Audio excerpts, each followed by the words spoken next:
Assalamualaikum warahmatullahi wabarakatuh.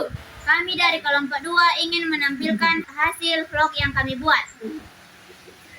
Perkenalkan, nama saya Nur Fijriya, Saya Risma, dan saya Atifah Alfia. saya Syakira Idrisapa, Dan saya Mustafa Arifin. dan saya Wildangan Dutia. Masa bersiap dan Tan Malaka.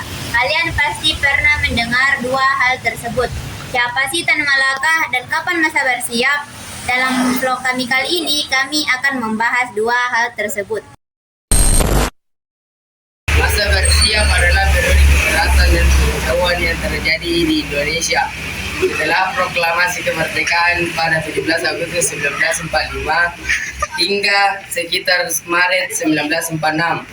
Istilah bersiap berasal dari seruan perang pro Republik Indonesia siap yang terdengar ketika orang yang dianggapi sebagai musuh potensial revolusi memasuki daerah pro Republik. Konteks sejarah. Masa bersiap terjadi setelah Jepang menyerah dan Indonesia memproklamasikan kemerdekaannya. Namun Belanda berusaha untuk kembali menguasai Indonesia, memicu konflik bersenjata dan kekerasan antara pasukan Indonesia dan pasukan sekutu yang dipimpin oleh Inggris. Masa bersiap, banyak warga sipil yang menjadi korban kekerasan, termasuk orang-orang Eropa, Indo, Eropa, Maluku, Manado, dan Timur. Estimasi jumlah korban bervariasi antara 3.500 hingga 20.000 jiwa. Banyak kasus pembunuhan, penjarahan, dan perampokan massal yang terjadi selama periode. Masa bersiap dapat dibagi menjadi beberapa fase dengan tingkat kekerasan dan kekacauan yang berbeda-beda. Wilayah yang paling terdampak adalah Jawa dan Sumatera, dengan beberapa kota seperti Surabaya, Bandung, dan Jakarta menjadi pusat konflik. Penyebab dan dampak terjadinya masa bersiap.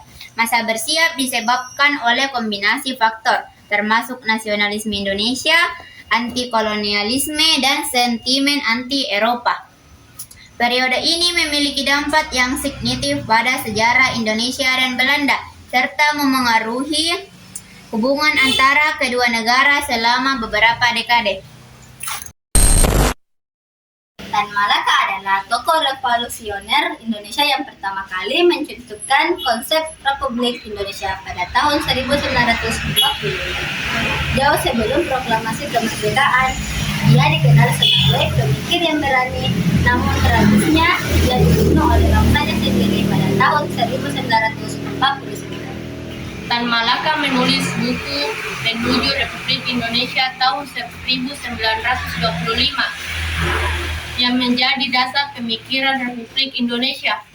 Ia juga menulis Madilog, karya penting tentang materialisme, dialektika, dan logika.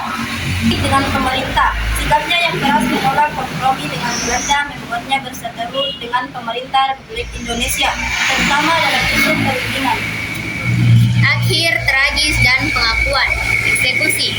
Tan Malaka ditangkap dan ditembak mati oleh pasukan TNI di Kendiri pada 21 Februari 1949 tanpa proses hukum.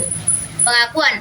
Meski sempat dihapus dari sejarah, ia diangkat sebagai pahlawan nasional pada tahun 1963.